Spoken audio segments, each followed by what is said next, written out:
E aí, pessoal, vamos então para o exercício 5 nosso de flambagem, né? É o seguinte, nesse exercício fala o quê? Uma coluna de aço tem 8 metros e extremidade engastada. Sua capacidade de carga ela é aumentada pelas escoras de reforço em torno do seu eixo YY.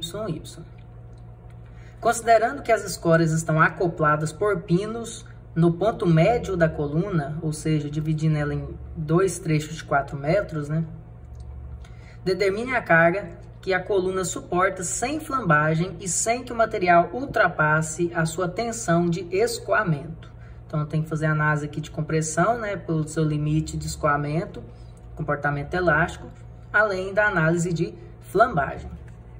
Os dados são esses, então tem uma seção I aqui, onde eu tenho uma modicidade do aço de 200 GPa, uma tensão de escoamento aí de um aço de reforço estrutural aí de 410 MPa, uma área de 3.060 mm², área da seção transversal I, e a inércia em X e Y no valor de 13,4 10 a sexta e 1,83 10 a sexta milímetros².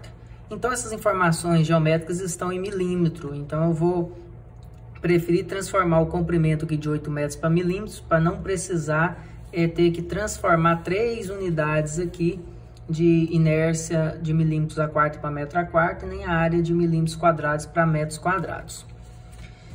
Vamos lá, o desenho é o seguinte, esse aqui é o desenho que vem no exercício, mostrando, né, um pilar de 8 metros, uma coluna de 8 metros com seção I. Ela é engastada tanto na parte superior quanto na parte inferior, como mencionado no enunciado, e incluiu-se escoras aqui na metade do vão, ou seja, nos 4 metros de altura aqui, só nesse sentido aqui, para reduzir ali, né, os esforços em torno do eixo Y. Então, essas escoras, comentou também que elas são acopladas por pinos, então elas vão agir de forma a travar a minha peça só no sentido como apoio, né? Não vai travar movimento. Então, ela é por pinos, então é rotulado ou apoiado, né? E aí, nós temos que fazer as duas análises, nessa vista aqui e nessa segunda vista aqui. Então, começando por essa última que eu comentei, ou seja, observando a estrutura no sentido aqui da caneta, ó, eu tô olhando da esquerda para a direita, eu vou conseguir ver essa escora só como um ponto. Eu não vou ver ela no sentido longitudinal, vou ver ela simplesmente sua seção transversal como um ponto. Estaria aqui, ó, engastada em cima e embaixo, e eu só veria o quê? Só a seção transversal da escora. Já na outra vista, que é a vista 2 aqui, ó, no sentido da caneta, onde eu vejo essa parte da mesa aqui, ó, do pilar, então agora sim eu consigo ver à esquerda uma escora e à direita uma outra escora. Então, nessa segunda imagem, eu tenho uma escora à esquerda, uma escora à direita e engastado nas extremidades superior e inferior. Então, nessa vista aqui, eu teria como vista superior a ela um desenho nesse sentido, né? Porque eu tô vendo aqui a espessura das minhas mesas, das minhas abas, e tô vendo aqui a largura da minha alma inteira. Então, aqui eu tenho, ó lá, as larguras das duas abas, das duas mesas, e a alma aqui, ó, tô vendo ela como um todo ali inteira. Nesse segundo desenho, onde eu consigo ver o que, ó, essa situação aqui, eu vejo só essa placa aqui da minha aba, da minha mesa, o resto fica escondido lá atrás. Então, aqui eu vejo essa mesa, né? E aí tem essa parte da alma e a mesa lá atrás ao fundo. Então, essa seria a vista superior para essa imagem aqui. Então, feito isso, se você fizer um tracejado aqui em vermelho nos dois desenhos, você consegue identificar o giro em torno de que ponto que é. O eixo de giro aqui, nesse caso, seria o eixo X. Porque se você olhar aqui, ó, se a peça está deitada assim, o eixo aqui é o eixo X, como é nessa situação. Já nesse outro caso, esse eixo que desce aqui tracejado é o eixo Y, né? Olha lá, é o eixo Y que eu consigo visualizar ele aqui também. Então, aqui eu teria o eixo Y no meu sistema de giro, que é aquele sistema que eu mostrei no exercício anterior, ó. Se você colocar aqui, ó, ele vai girar em torno desse eixo e vai se contorcer aqui. Então, nesse giro aqui, ó, é em torno do eixo que sai do papel. Então, que eixo é esse que sai do papel? É o eixo X. É o eixo que vem saindo do papel, seria esse eixo aqui, esse eixo da linha tracejada. Já nesse outro caso, que eu estou observando a imagem nessa vista aqui assim, ó, olha lá, o eixo que sai dessa vista é o eixo Y. Então, esse eixo que sai do papel aqui, ó, que seria nessa caneta, onde vai ter o giro, ó, seria o eixo Y. Então, eu estou calculando um comprimento de flambagem de giro em torno do eixo Y, certo? Agora, qual seria o valor de cada um? Aí eu tenho que tomar cuidado, porque quando tem travamentos, eu tenho que fazer uma análise bem detalhada do sistema. Então, aqui, ó, nesse primeiro caso, esse travamento aqui, ele não tem nenhuma função, ele não influencia para conseguir reduzir a flexão, a flecha que ia dar aqui nesse meu pilar. Então, a flambagem vai acontecer da mesma forma, existindo ou não existindo um travamento, porque nesse sentido aqui o travamento não influi. Para entender melhor, eu fiz um desenho referente a ele, ó. Então, como seria isso? Girar em torno de X ia fazer minha peça ela deformar lá ao fundo ou à frente. No caso, eu desenhei aqui ela afastando-se, girando-se ao fundo. Como é engastado tanto em cima quanto embaixo, então inicialmente não tem esse giro, né? Porque está bem engastado. Já nessa parte central aqui da coluna é onde há essa flambagem aqui. E o que acontece com essas duas escoras que tinha aqui, ó? Ela vai acompanhar a deformação, ela vai se contorcer aqui, porque ela não tem nenhuma função para o giro nesse sentido. Porque é o que eu tinha mostrado aqui, ó. Esse ponto não influencia em nada. Se eu tivesse um cabo de aço para a esquerda e outro para a direita, aí sim. Se eu tentasse movimentar ele para a direita, o cabo de aço aqui ia esticar e não ia deixar o movimento acontecer. E se eu tentasse movimentar para a esquerda, o cabo de aço aqui iria evitar esse movimento também. Então, nessa situação, eu não tenho função para a escora. Então, a deformação seria o seguinte, ó, por flambagem. Aqui seria engastado até um certo ponto, aí ela faria isso e assim, ó. Então, esse tipo de desenho aqui é o quê? É um pilar realmente de 8 metros, não tem o travamento central para ter uma segunda análise, então realmente ele tem 8 metros e é engastado. Então, se a minha estrutura ela é engastada em 8 metros, o coeficiente K para uma estrutura engastada é de 0,5, né? Então, no caso, seria 0,5 vezes o comprimento total do pilar de 8 metros. Então, o comprimento de flambagem aqui seria 4 metros ou 4.000 milímetros, que é o que a gente vai utilizar nessa unidade para responder. Então, o comprimento de flambagem em função do giro em torno de X seria 4.000 milímetros de comprimento. E agora, para o outro sentido aqui, ó. Nesse outro sentido, que seria essa imagem aqui agora, esse travamento central, ele influi. Porque se eu tentar girar em torno do eixo Y aqui agora, esses cabos não vão deixar o que eu tinha comentado, não vai deixar livremente movimentar para a esquerda e para a direita, não. O máximo que eu posso fazer é girar, porque eu tenho um cabo de um lado do outro e eles estão apoiados, então eu poderia contorcer eles também, o que geraria essa imagem, ó. Geraria uma contorção lá mais fundo e vindo mais para frente e engastando aqui. Então é engastado em cima e embaixo ainda, né? Isso não mudou. Porém, nos pontos aqui, agora tem influência, agora ele tem função, diferente do anterior. E aí ele não deixa movimentar por translação, só deixa o giro aqui. Então ele passa a ser engastado em cima, rotulado aqui no centro e engastado lá embaixo.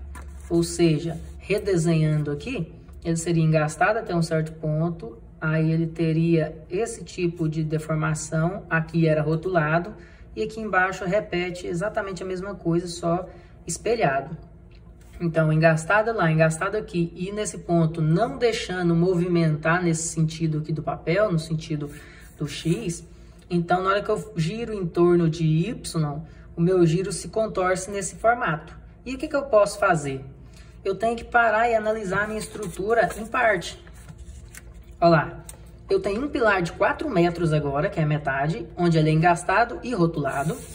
E eu tenho um segundo pilar aqui também rotulado e engastado de 4 metros.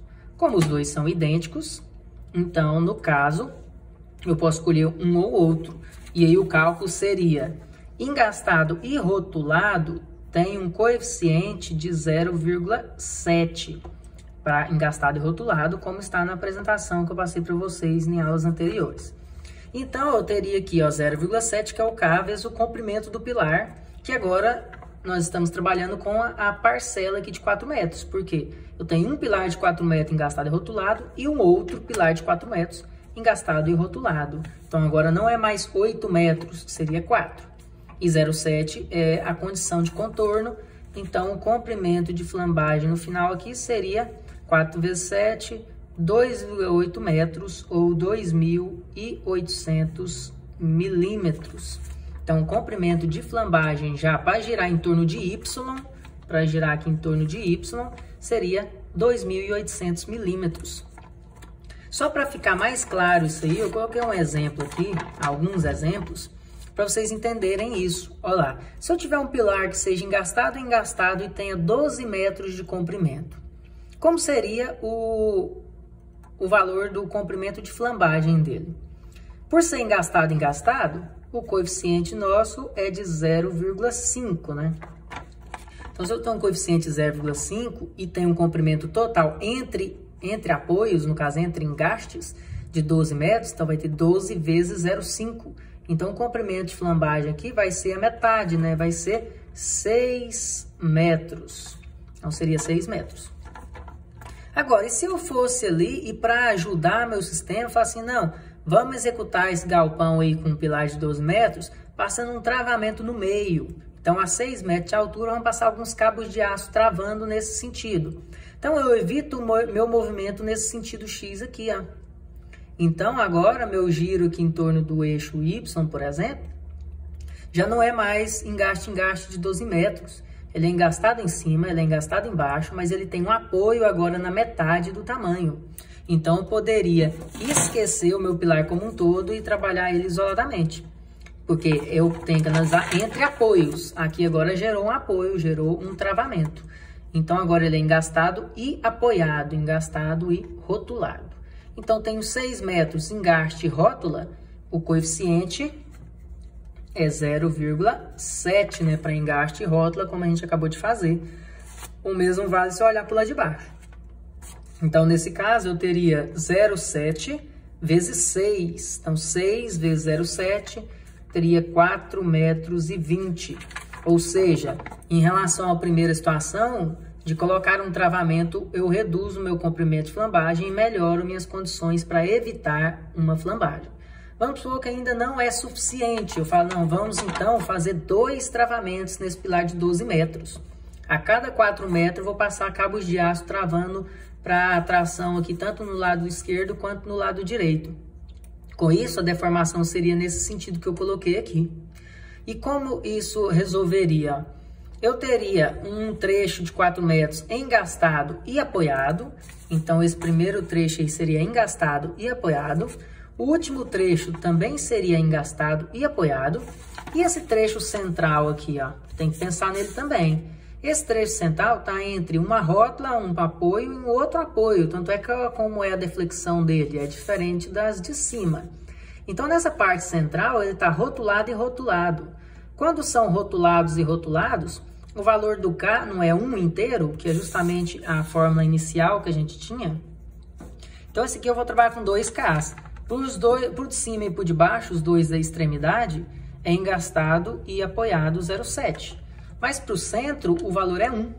Então, eu vou escolher o pior caso da situação, porque eu tenho que calcular esse pilar inteiro, e ele não pode flambar em nenhuma das 3 situações. E essa do centro seria a pior, né? Porque rotulado, tem mais chance de flambar do que engastado e rotulado. Então, eu sempre escolho o maior comprimento. Vamos pensar nos comprimentos. Esse aqui seria 4 vezes 0,7. Então, 2,80 metros. Esse aqui já seria 4 vezes 1. Por isso que ele é o pior caso e por isso que o comprimento de flambagem a ser usado nesse exemplo seria 4. Então, se a gente parar para olhar esses dois, não foi muita vantagem ter colocado 2 travamentos. Gastei o dobro do dinheiro e aí acabou que não teve muita oscilação. Eu poderia, claro, não ter feito simétrico, 4, 4 e 4. Poderia ter colocado 5 metros aqui, 5 metros aqui e aqui 2 metros, por exemplo. Talvez geraria resultados mais satisfatórios que esse, mas seria uma outra análise. Continuando, resolvi colocar mais outro travamento então. Então agora eu coloquei 3. A cada 3 metros coloquei travamentos em cabos de aço. Então eu tenho engaste aqui, rótula, rótula, rótula e engaste. Então de novo nessa mesma análise, o primeiro aqui seria engastado e rotulado, ou seja, 0,7 vezes 3, né, dava 2,10. Agora, esse segundo e o terceiro, eles estão entre rótulas, rotulado e rotulado. Então, K vale 1, então vai ser 3 vezes 1 para esses dois, e depois repete o primeiro aqui nesse final. Então, de todas as ocasiões, esses dos meios são os mais críticos, porque são rotulados e rotulados. Então, K, que vale 1 vezes 3, meu comprimento de flambagem recairia para 3. E numa situação que eu tivesse um pilar de 12 metros também, mas ele fosse rotulado e rotulado desde o início. Então, se ele fosse rotulado e rotulado desde o início, sem nenhum travamento, o comprimento de flambagem ia ser 12 vezes 1, que é o valor do K, né? Então, essa seria disparada a pior situação possível. Então, se eu for executar um pilar de um galpão de 12 metros, eu teria várias possibilidades de travamento.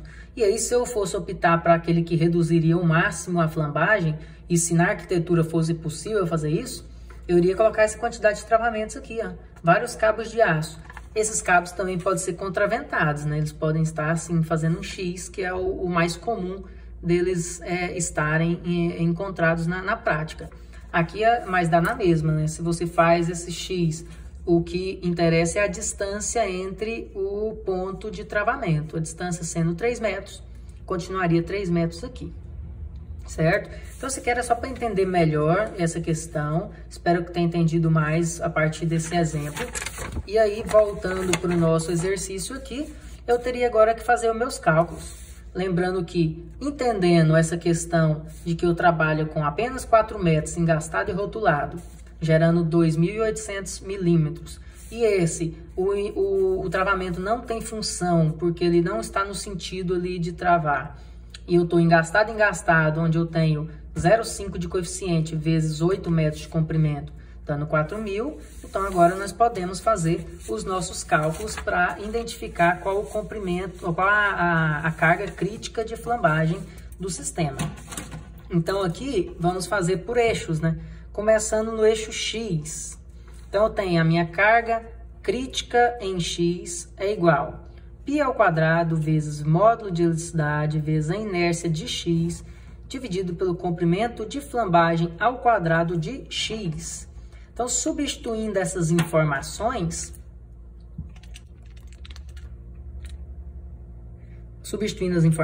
aqui, eu teria o quê? Ó? Eu teria π ao quadrado vezes 200 vezes 10 ao cubo, para ficar em MPa, né? Porque vai ficar tudo em milímetros, então eu preciso do meu módulo e de minha tensão em MPa para encontrar uma força em Newton. Vezes a inércia em X, que deu no exercício, que vale 13,4 vezes 10 à sexta, dividido isso aqui por comprimento de flambagem ao quadrado ali, em função de X. Então, comprimento de flambagem que a gente encontrou aqui, ó, em função de X, foi o valor de 4.000, né? Então, eu tenho aqui 4.000 elevado ao quadrado. Fazendo esse cálculo aqui, eu encontraria um valor de 1.653.166,5 newtons. Para ficar mais fácil aqui, o nosso entendimento, vamos transformar para quilonewton, né? 1.653,2 kN. Então, essa seria a carga crítica de flambagem para o eixo X. Será que o eixo Y vai me dar valores maiores ou menores? Então, devemos agora fazer o mesmo cálculo, só que agora com as informações em referência ao Y, ou seja, inércia de Y e comprimento de flambagem também de Y. Então, fazendo essa substituição, eu teria π ao quadrado vezes 200 vezes 10 ao cubo, para ficar em MPa também, vezes a inércia em Y, que no caso aqui é 1,83 vezes 10 à sexta, dividido pelo comprimento de flambagem de Y. Por ser melhor travado, esse comprimento de flambagem no nosso cálculo caiu para 2.800 milímetros. Então, 2.800 milímetros ao quadrado. Então, eu melhorei minha condição de contorno, isso ajuda bastante o meu pilar, porém, a inércia do Y é bem ruim, né? Quase aí 10 vezes, 8, 9, 10 vezes menor do que em X. Então, a tendência é esse valor dar um valor baixo, um valor problemático, né? Um limite baixo, porém, ele com certeza ainda ficou melhor graças ao anexo dessas escoras, porque senão o meu comprimento ainda seria de 4.000 aqui, e aí seria um problema, né? Então, fazendo esse cálculo aqui, o valor daria 460.751,5 Newton, ou seja, 460,8 kN, que realmente é uma carga crítica mais baixa, uma carga crítica pior, né? Eu tenho que tomar cuidado com minha condição em Y. Mas antes de tudo, ainda tem que analisar a questão do escoamento, questão ali da minha compressão que está acontecendo. Então, eu sei que a tensão de escoamento, que é a tensão limite ali do comportamento elástico, é a carga máxima em relação a essa questão de escoamento, né, dividido pela área. Tensão é força sobre área. Então, essa carga máxima, quando eu analiso a questão do escoamento, seria uma tensão de 410, como foi apresentado no enunciado, já está em MPa, né? Multiplicado por uma área de 3.060 milímetros quadrados. Então, já está em MPa em milímetro quadrado. Resultado já vai sair diretamente em Newton, no valor de 1.254.600 Newton, ou seja, 1.254,6 kN. Então, observando os três valores, eu tenho aqui que o pior caso é esse. Então, qual que é a máxima carga que esse pilar pode suportar aí? O máximo, 460,8 kN. Então, essa seria a resposta final do exercício. Só para ficar mais claro o entendimento, principalmente sobre aquele conceito que eu comentei na aula teórica de flambagem, que é o índice de esbeltez, ou índice de flambagem, ou coeficiente de flambagem, tem diversos nomes, né? Então, sobre o índice de esbeltez, vamos fazer aqui um teste. Vamos ver aqui se a gente conseguiria determinar qual era o pior caso pelo índice, e não se eu não tivesse feito essas contas, ó. Se eu tivesse apenas analisado os índices de esbeltez. Vamos pensar aqui, o índice de esbeltez, ele é formado por essa fórmula. O lambda representa esse índice, né? Ele é o comprimento de flambagem dividido pelo raio de giração, que nada mais é do que inércia dividido pela área dentro de uma raiz. Então, essa seria a fórmula. Então, precisamos fazer esse cálculo para o eixo X, onde eu vou usar comprimento de flambagem X e inércia em X, e vou analisar qual seria esse índice de flambagem em relação ao eixo Y, onde eu teria inércia em Y dividido pela área dentro da raiz também. Então, as fórmulas estão aqui, precisaríamos substituir elas. Então, nesse primeiro índice, eu teria qual o comprimento de flambagem X? Foi 4.000. Então, 4.000 dividido. A inércia em X era 13,4 vezes 10 à sexta. E a área é um valor de 3.060 dentro da raiz aqui. Esse vai me dar um valor de 60,45 e não tem unidade, é adimensional, é um coeficiente. Então, no segundo caso aqui, eu tenho qual o comprimento de flambagem Y? O comprimento de flambagem Y foi 2.800, que é o que a gente utilizou ali. E a inércia em Y era 1,83 vezes 10 à sexta, dividido pela área de 3.060 novamente, dentro aqui da raiz. Esse segundo cálculo deu um valor de 114,5. Só de comparar esses dois resultados, eu já saberia que quem tem o maior índice de flambagem, que tem maiores condições de sofrer uma flambagem, seria no eixo Y.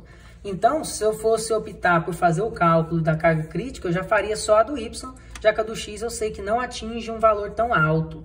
Então, o índice já mostra. Quanto maior o índice, maior a tendência a flambar.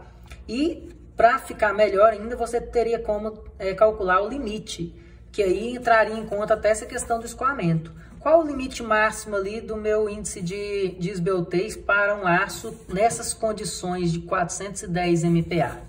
Aí você jogaria numa outra fórmula que calcula isso.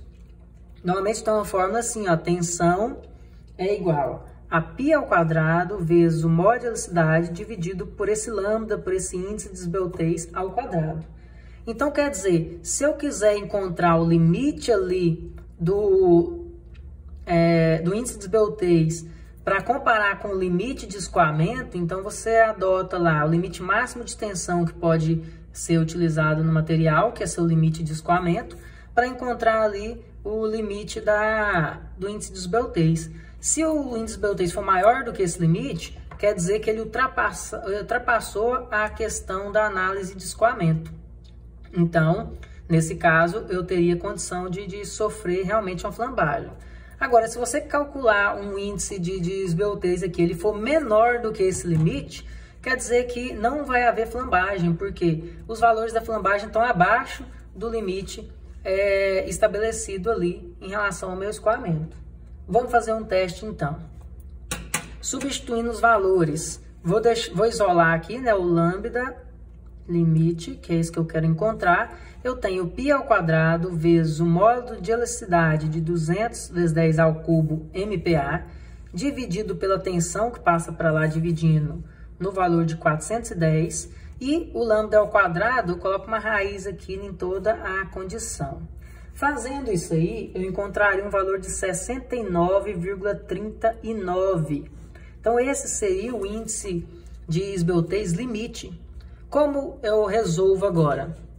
Se eu sei o limite de um índice de esbeltez, no caso esse aço aqui, ele tinha 410 MPa de tensão de escoamento.